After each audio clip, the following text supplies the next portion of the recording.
అరే మనీష్ ఇక్కడ రా. ఏంది మమ్మీ? అరే మా అన్నకు నేను రాఖీ కట్టనీకి పోతున్నా, ఒక 2000 సెట్ చేయరా. నీకు కావాలంటే 500 ఎక్కిస్తా. అమ్మా వీర్ కుమార్, ఏం రావు వీర్ కుమార్ అంటున్నావు?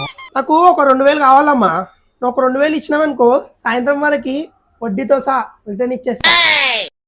తీసుకో, సాయంత్రం తీసుకో. ఏం డాడీ ఆడు అట్లా మాట్లాడుతుండు? ఆడికి ఇట పైసలు ఇవ్వకపోవాలి. 500 గుర్తుంది కదా? పైసలు ఇవే మా అన్నయ్యలే నీ అమ్మ, పైసలు ఇయ్యే. ఇయ్యలే.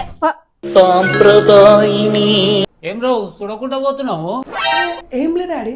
సరే గాని పైసలు ఏవిరా? ఏ ఊకవే, మజాక్ ఆడతావు. మనకు పైసలు ఏంది? ఏం రావు వీర్ కుమార్ అంటివి, పైసలు అంటివి, మిత్ అంటివి. అట్లా చూడకే, వద్దే, భయం అవుతుంది.